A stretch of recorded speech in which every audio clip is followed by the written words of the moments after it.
Welcome in, everybody, to episode 57 of Pick Our Brains. I am one of your hosts, Kent, Animal Vet 52 on eBay and whatnot, and he is Max, Common Ground Finds on eBay, whatnot, Instagram, etc., etc., etc. Plus, he has a Patreon group where he helps teach people how to sell books. Speaking of which, we had a great meeting last Thursday where was the bookstore from, Jen? Which one? Oh, Arizona. Arizona, yeah, yeah. We had one of our members just opened a bookstore in Arizona last fall, I believe. Teach people how to sell. A lot of fun. Hearing her experience as a new bookstore owner just the last like From the very start of the idea, Mhm. which is, she runs it with her husband, and she took us on the journey from the start of the idea to the difficulties of making the idea into an actual physical bookstore. Mhm. The beauty, the headaches, the turmoil, the passion, all of that in the ingredients of starting a bookstore. And she's had some great successes already. Her and her husband have had great successes.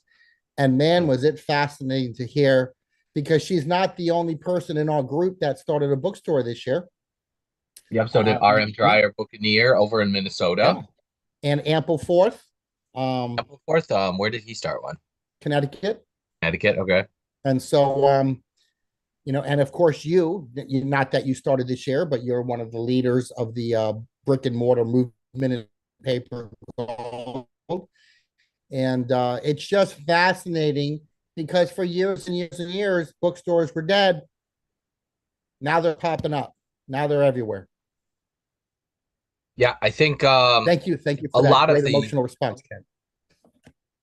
sorry, yes, I think a lot of people in the paper gold group maybe would aspire to open a bookstore someday, but the financials of it are just dog shit. They're not good. If you're in a busy city or on a busy street, your rent or your mortgage is going to be high. I know I've said this before, but I'm in rural Wisconsin. My sales are low, but like also my mortgage is tiny. So, my online sales keep me going. And anywhere, I think you absolutely need the online sales to survive in just about any retail business. And We got also, hoops on fire. I can't leave this conversation without saying she became a vendor for Warhammer. That was one of the cool stories she shared with I us. It makes me want to become a vendor for Warhammer. I know there's I'll have to look. I know there's a game store in Marshfield downtown. I've never been there, but I would assume they have that stuff. But it would be cool to have two places in Marshfield, so it gives people a reason to drive an hour to come to Marshfield if there's two vendors of Warhammer kind of stuff, and then also I could get into the more vintage and collectible stuff to give people an extra reason. I think when there's such a niche like that, where like the crowd of people that like that, like I get asked for it at least a couple times a month for that kind of stuff, and I never have it. It's so tough to source. Right. Um, but like I think But how fascinating would it be to have a sales rep who calls you and says, Ken, check out the website. We got yeah, 18 more new items coming out. And yep. you, in part of your Wisconsin, get first crack at getting these for your customers. It's Mhm. just a sensational business. Yeah. Nope, I agree. It's something that we should all look into. The only problem of like being an online seller of it is the margins I think are so slim and it's tough to source. It's probably one of the toughest things to source Right. to make a profit on. Can you also please add on? We're an hour and a half away Hmm. from our paper gold whatnot show. If you want to talk about that, not everybody in here will is in paper gold, but you may want to just talk about that real quick. Yep, me and Max are going to be doing a whatnot special meeting for the Paper Gold group. We'll just be answering. I don't know if we really have any topics. It's just going to be kind of a Q&A. Me and Max get texted all day, every day questions about like, oh, how should I sell this? Like, oh, should I buy this to sell on whatnot? Or what do you think this is going to bring? All kinds of stuff like that. Yeah. So come to the meeting if you have any of those Yeah, questions. and we've been doing it pretty consistently once a month now. I'm Yeah. sure it's probably going to turn into a once a month thing as whatnot grows and the community of whatnotters in paper gold grows. because what happens is you have new people to Whatnot in Paper Gold, and they Mhm. need to learn more of the basics that we've talked about, say, a year and a half ago. So we have to catch them up to where what's going on. And then we have more seasoned paper golders who do Whatnot, and they want sort of our behind the curtains tricks and hacks and Mhm. ways to do things. And then we're always willing to share. We do not gatekeep anything. We are all about the professionalism of selling books. Yeah. Yeah, I will. Well, to not make this only the Whatnot podcast, I Right. want to tell you about a couple things that I've been sourcing that I don't normally source. I bought a couple sets of Edward Bulwer Lytton. Let me see. These are from the 1890s. And Gorgeous. I know they're incredible bindings. So normally I wouldn't. I haven't bought a Edward Bulwer Lytton set in years. But people like fine bindings, even if they're never going to read the book. They like pretty books. Um, the only one that really has like historical value because people know the title is The Last Days of Pompeii. I don't think people could name a single Right. other Edward Bulwer Lytton title, but they're really nice, pretty bindings, and me and Max are both trying to work ourselves into the vintage decor, which is that's kind of what the paper gold people are doing with getting into Etsy. Is the Etsy people will buy the Time Life sets where there's just so much competition on eBay, and normally, like we don't mess with most of the Time Life sets. Speaking of which, do you have anything to say about Time Life books? Ooh, I wish we could pop the graphic up right here. I know. Don't expect me to do that. One of my paper Next week gold, we'll get the link for them next week. yeah, one of my paper golding partners, Nick Queen or Nicholas Queen, and I have been working on a book for resellers, which is a reference guide to all of the Time Life sets. And it goes over every one ever published, ones you've never even seen before. We did the homework to research and price. And the guide not only does it tell you the good ones from the bad ones, which ones to buy, which ones to stay away from and ignore, but it also gives you a range of what they sell for. So let's just say the World War II black and red German set, maybe it sells for 150 to 300. So we give a range and we also give the average sale price. So if you're a reseller and this is something that you are unsure about as a reseller, you can buy this guide for $24, $25. And this one set will pay for the whole guide and some. And it's out now. You can get it on Amazon. Maybe Kent can put that in the chat for us real quick. I don't know. Is the link in the? Do you know where the if link is in the if you just Discord? go to Amazon and type in my full name, it will be the Okay. first link popping up. Oh, great. I need to go to Amazon.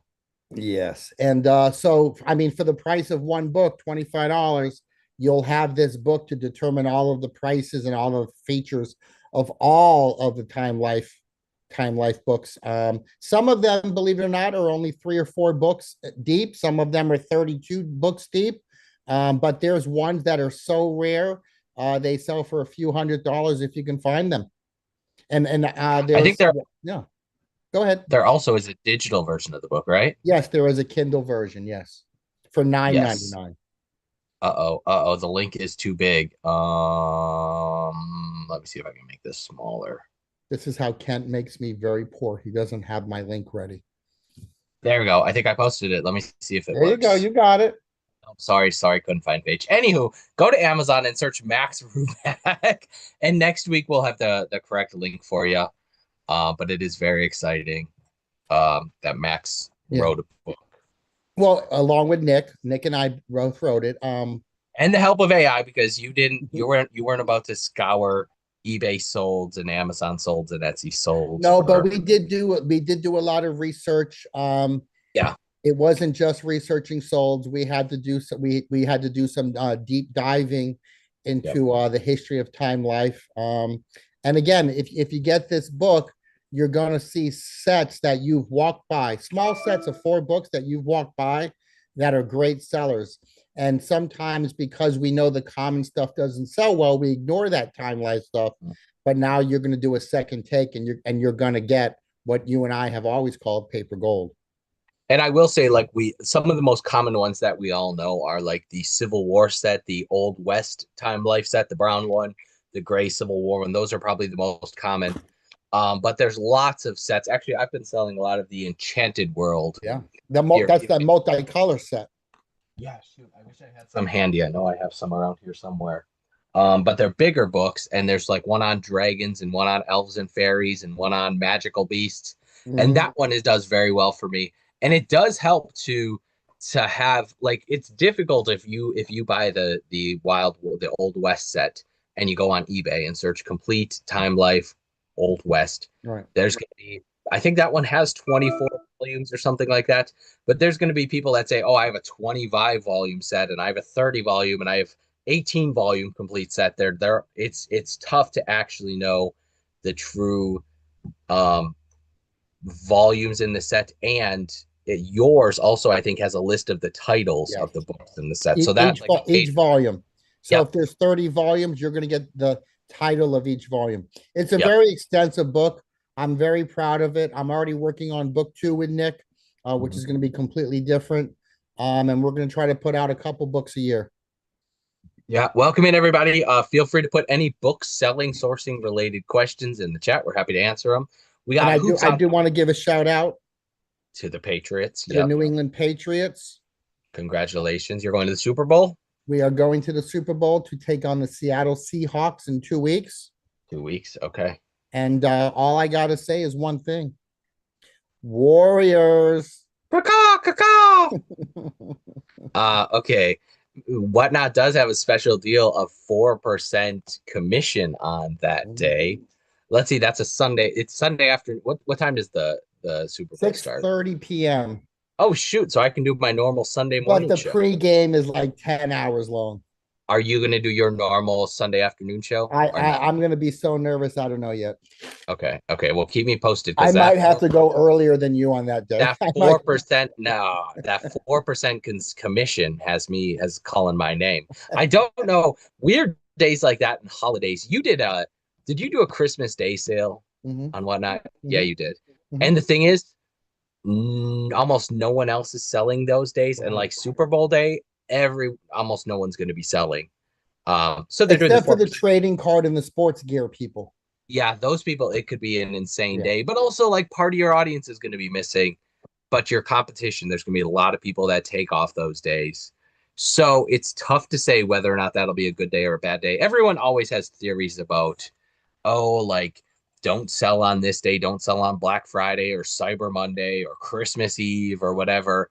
I don't, and again, I also like don't subscribe to the patterns. Everyone's like, oh, it's it's right after Christmas, like sales are going to tank for this reason, or sales are going to be really good in January because everyone has their money from Christmas, well, or their credit cards are maxed out. I don't personally notice a pattern in my business except for maybe a small uptick right before Christmas for people buying holiday gifts.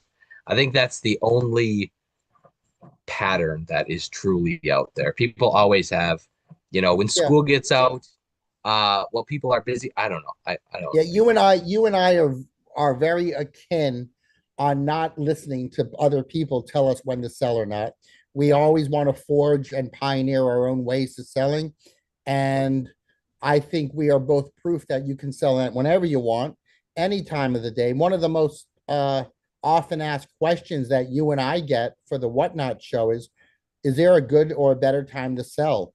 Mhm. And you and I have both sold at 8 in the morning, or I think you even sold at 7 in the morning once, very early. Mhm. And we've both been successful selling morning, noon, and night. And you might think nighttime is better personally, but I think you would also agree that as long as you have good books will always sell. Yep. And it's the same. I've been asked that question for years and years and years with my eBay auctions is what day do you want them to end? And I think I'm trying to think when I used to do all of my auctions ending on the same night. I think it used to be either Sunday night or Monday night. I don't remember. Um, Monday. was it Monday? Um, But then, like, I was doing 7 or 6 nights a week. I was doing Tuesday because that's the night I wanted off because Wednesday was the first day of my bookstore being open for the week. And there's absolutely zero pattern. The only pattern is the quality of the books that you put up. That's going to be the quality of your eBay listings. If you're doing buy it nows on eBay, the only pattern for the month is the quality of new listings you're getting up there. I really Yeah. do believe that. If you're listing a collection of Easton Press you just got in, guaranteed that month after you do all those listings is going to be a better month for you. If you're listing lower quality junk, you might have a bad month. We have no questions in the chat right Well, now. someone on Whatnot is asking me about our show right now. So hold on. Okay, They yeah, want to know where to tune into. you go reply to them. And So yeah, if anyone just has keep any the audience for a second. Keep the audience. books, book selling, book sourcing, specific books, all that, feel free to put it in the chat. So my Whatnot sale was a little bit slow tonight, but it was because they were books that came in on consignment from a local wheeler dealer, and they were honestly on the lower end. It wasn't junk, but it was lower quality merchandise. Like I sold a bunch of these Popular Mechanics Do-It-Yourself books from 1955, and it's a pretty common set. Um, but they are interesting enough books, but it's not something you could really expect to get much money of anywhere. Hoops on Fire says, "What do you consider to be junk listings?" Well, that's Wow. question of the day right there. Woo! Okay, I think I have a pretty good answer for this one. Junk listings are, I would say, lower value books, but then also books that have a lot of competition. So if you have a Easton Press Great Gatsby, it may be a $75 to $100 book, but if there's 10 other listings of that book on eBay, it's going to be tough to sell. Whereas if you have one of the more rare, higher sought after ones, so there's a few things. I think value is number one. Also, desirability and how many of them are selling every month versus how many are listing. That's really important. Um, those are the main things. So I consider it a junk listing if it's a common book and not many of them sell. I consider that to be a junk listing. If it's a title that has 10 listed and one has sold in the last 3 months, it's a junk book. And I And would say, yeah, and I would say this, Ken, to mhm, you, a year and a half, maybe 2 years ago, there was lots of Whatnot sellers who were selling their eBay, Amazon duds, trying to move them. mhm, And they did not do good. And those sellers probably don't sell anymore. I don't really see their names anymore. yeah, You cannot think of Whatnot as a place to get rid of your junk. That's not what it is. Was it that at one time? Yes, I think early on in the first year or so, when Whatnot was garnering its name and trying to grow, a lot of people were trying to think of it as a place to get rid of your stuff, whether it was clothes, books, or Funko Pops that didn't sell anymore on the eBay yeah, market. But you and I, along with a host of other great booksellers, have cultivated and pioneered a great book selling and book buying platform from Whatnot. And I'm proud to be part of the family of booksellers that do on Whatnot. But you and I are very special in the way that we want to put good books up for people. We want to sell good books. We want to grow the audience, and we want to change the face of what book selling is, yeah. and I create want new I want ground. people to come to Whatnot for the rare books, not just the common stuff. I want to build the audience for the rare, and I think you, and several other sellers have built the audience for selling 100 and 200 and $300 books on Whatnot. It's there. It's 100% there. The customers are there to spend money on the best of the best books. We got some Yeah. questions, Ken. I just want to say one more thing. So Christian Latin Pickers, has kind of a bulk operation in California, and he's basically a new seller on Whatnot. He took a year-long break, and he brought the highest sell-through. He brought the highest sell-through rate stuff. So Stephen King, Colleen Hoover, Frida McFadden, the classic literature, the best of the best classic literature. And he sold like 300 books in a night. And then the next night he sold like 300 books. And that's the way everyone should be looking at it. It's not as like a secondary source of income. For a lot of people, it can 100% be the primary. It could be prime. Yeah, it could be Yeah. prime. Yeah. I think in 2026 for me, for Max, it might be 50-50 for eBay and whatnot in 2026. For me, it's going to be 90 plus percent. Oh, yeah, it's easily going to be 50-50. I mean, last year it was 60-40 eBay whatnot, but I Yeah. think whatnot is quickly catching up and it's going to be 50-50 Yep. easily. Yep. And Grayson then has. God only knows what's going to happen in 2027 when whatnot really catches fire. Mhm. Um, I can't even fathom. I can't even fathom what's about to happen. Yeah.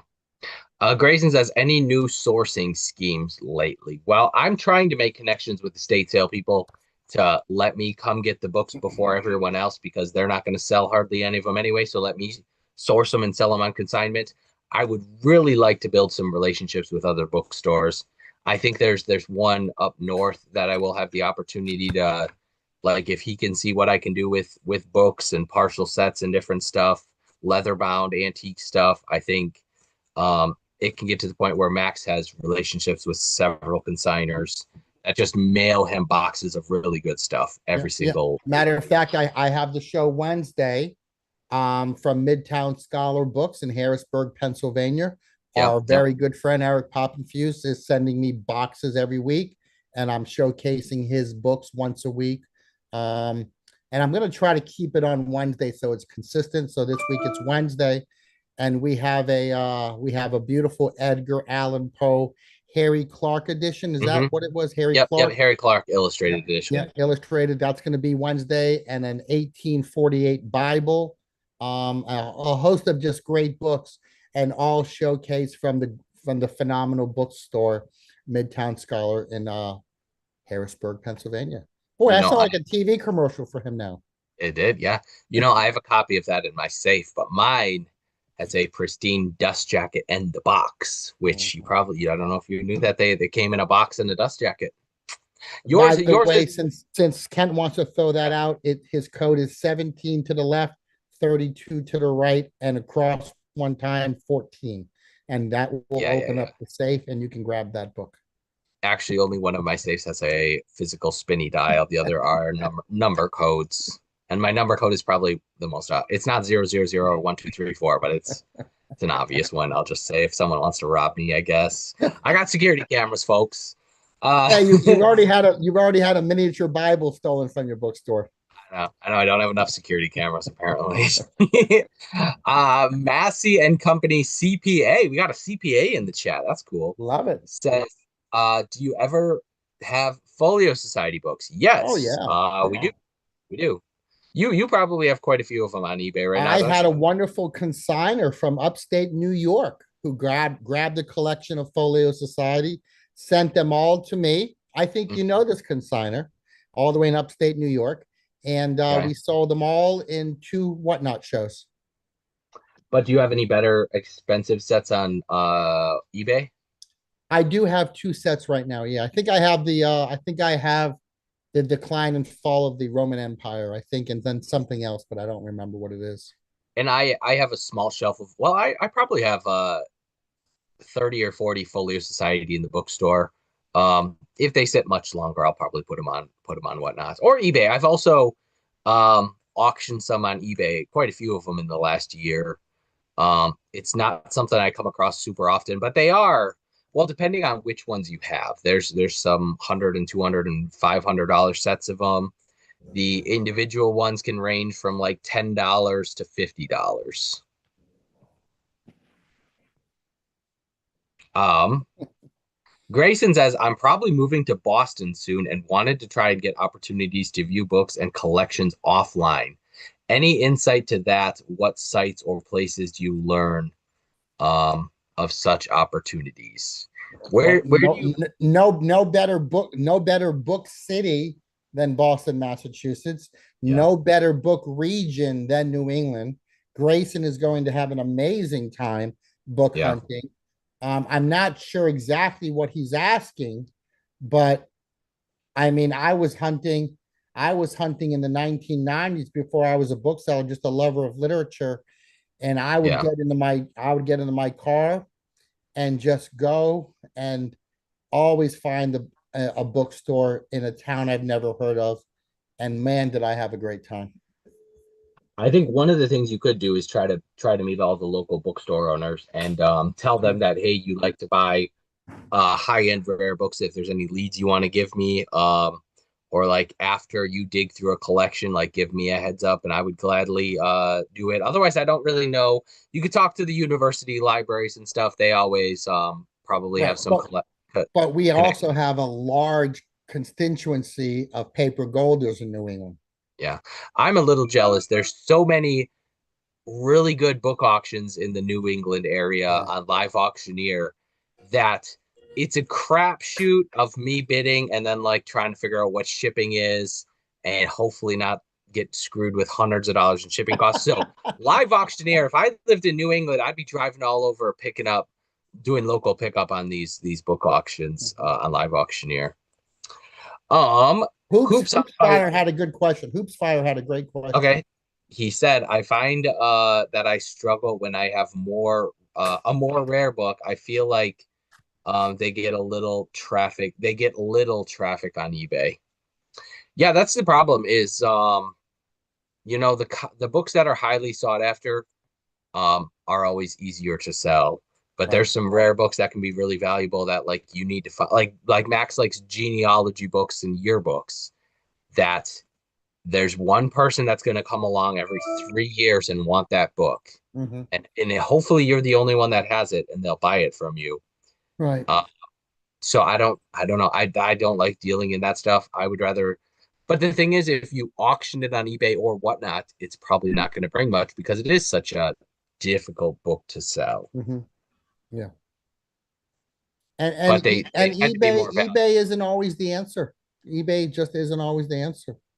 Um, Sometimes you can use social media like Instagram or TikTok to showcase something, Mhm. and somehow through the wave of social media, you find the buyer you need for that specific book. While I do enjoy eBay, I also know it's not always the best source to find or the best platform to sell a book Yeah, but it probably is the best place internationally too. just international and to sell the rare books that are niche and gonna take a while to sell. It's your best bet, but you do have to be patient. You can't get nervous when it sits for 2 years and doesn't sell. JFed 1969 says, "Hey Kent, Max, and everyone, welcome in. John, how are ya on this beautiful Monday afternoon slash evening? Um, anything else? Anything you want to talk about? Max wrote a book. That's pretty Yeah, I cool. do want to talk about something real quick here. February Beautiful. 11th. If you can Yep. talk about that for me real quick. That's not this Wednesday. It's next Wednesday, I do believe. It It's is his fifth. my fifth antique book show. Yeah, jaw dropper. He has some incredible books loaded in the shop. Are you going back to the 1500s on this one or 1600s? 1600s, and we do the most special book I think we have is an 1870s Ethiopian Bible. Wait, I thought it was earlier than that. It's 1870s. I think so, yeah. Okay, that's very cool. Yeah. Very unique piece. That one could be a shocker with, Yeah. I think it's pretty valuable. And yeah, Max, hopefully next week you will have some copies of your book and be selling some I will signed have copies some. Yep. for us. I'll sell some signed copies to everybody. Yep. We've already sold a lot of copies. I'm a little shocked by it already. But there are a lot of book resellers out there. And again, I mean, I don't want this to sound like a commercial, but for the price of one book, this book's gonna make you a lot of money. Yeah. Yep. We do have another question from JFed. He says, "What is the biggest challenge on Whatnot you foresee in 2026?" Challenge. No. Huh. Well, You and I talk about this all the time. yeah, there's a couple things we kind of have our heads on a swivel for. I mean, the competition, it's easy for anyone to pop in there and make money, though I think 9 out of 10 people kind of struggle with it. Um, though I think I don't know. Some people just naturally do it and they succeed, and every show is great and they make money every time. Right. Others don't. But the My the biggest S thing, the S word is the answer I'm looking for. what, sourcing? Yeah. Yep, that's mine and Max's like main thing is my show today was a little bit slow. I had a decent crowd, but stuff was selling cheap, but the stuff was not the best quality. So I think if me and Max want to keep an edge on people, we need and everyone else as well, you need to be bringing the best possible inventory. And for me, like you can always buy great Charles Dickens sets, but like I can't be overpaying for them to the price where I'm losing money. So I need to be sourcing at a price. And Max is lucky that he's getting on consignment. So if it sells well, he does well. If it sells a little cheaper, he's not going to lose money. No Right. matter what stuff sells for, Max isn't going to lose money. Me, on the other hand, if I pay $100 for a really nice leather set, I could lose money. So a little bit less risk for Max. But I think that's my goal and something I need to work on is sourcing Right. the absolute best stuff. To But keep part of the sourcing issue for us is we're doing shows 7 days a week. And so if we want yeah, to be, go yeah, check your weekly number quick on Whatnot. Can you pull that up on your phone? Oh my not on gosh. my phone, but I can do it here.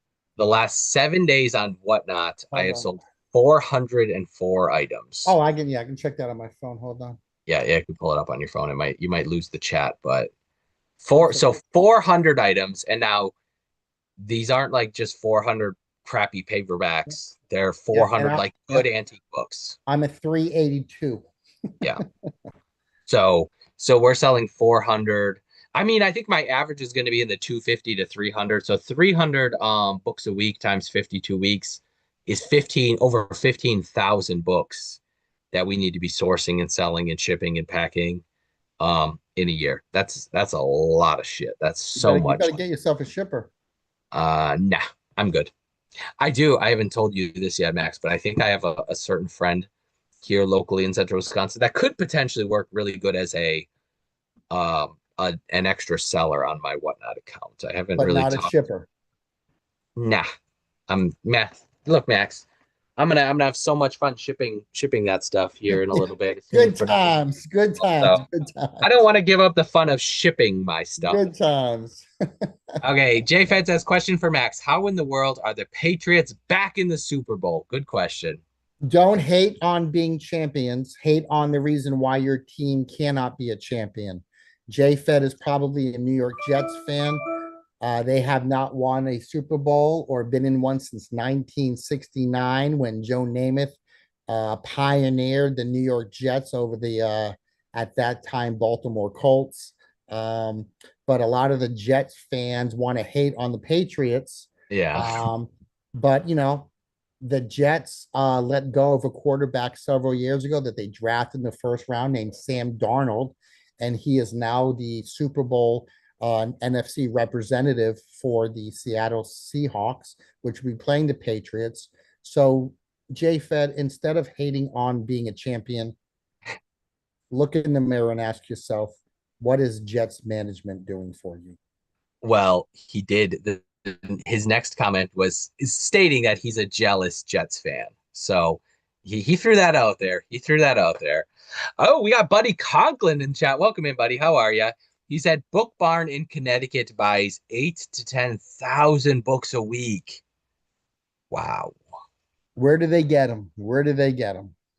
that's a lot of man. 8 to 10,000, like yikes. I don't ever have aspirations to be like on a bulk seller like that where you're just processing as much stuff as humanly possible and you're okay making a few bucks on a paperback. I think I'm pretty content where I am. I wouldn't mind growing a little bit and getting a shipper, and maybe getting someone to work the store occasionally. But I'm doing all right for a one-man show. I'm doing pretty darn good till I traded my I Jeep. think we should add, I think with that being said, one of the things that you and I do talk about daily, usually in the morning time, Yeah. is how grateful we are to be in the position we are. Yeah, we are very blessed. And this is one thing we love about what I used to love about eBay auctions, we love about Whatnot is books come in the door, and in some cases they're literally sold within hours of coming in with the door. For sure, a lot of them are sold within a week or two of coming in the door, and we make profit on everything. And it's not too many businesses that you can do that in. Right. Last thing we will end with JFed's comment. He says he was born 2 months after the January 1969 Joe Namath Super Bowl. So I don't know if he's scarred from that. Well, I don't know.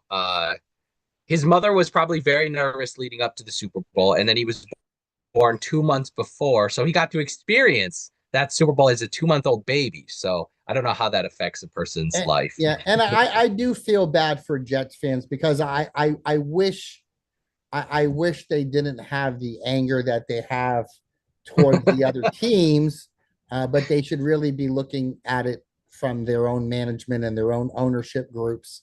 Um, No, I'm sure he's very happy for yeah, you and the Patriots. And the Patriots have worked very hard for this and they deserve it. But also, yeah, maybe they should try losing some more games. Drake, May. I have no idea what that means, but thank you all for coming to our show. And we will be back next Monday. We've been on a roll. We've haven't missed any Mondays here in a little No. while. So And if anyone has any questions about my book, you have a question about it. If you buy it and you have a question, you can always get a hold of me. yeah, you can find him Common Ground Finds on eBay, Mhm. whatnot. Instagram is Common Ground Finds _ I think. Um, and hopefully in the near future, Max will have some physical copies and Yeah. sign them, and we'll probably be selling them on Whatnot. Probably. And yeah, and to all of our paper golders, we'll probably see you in about an hour or so. Yep. After Kent allows me to have dinner before the show. Hopefully, I will have my shipping done by that point.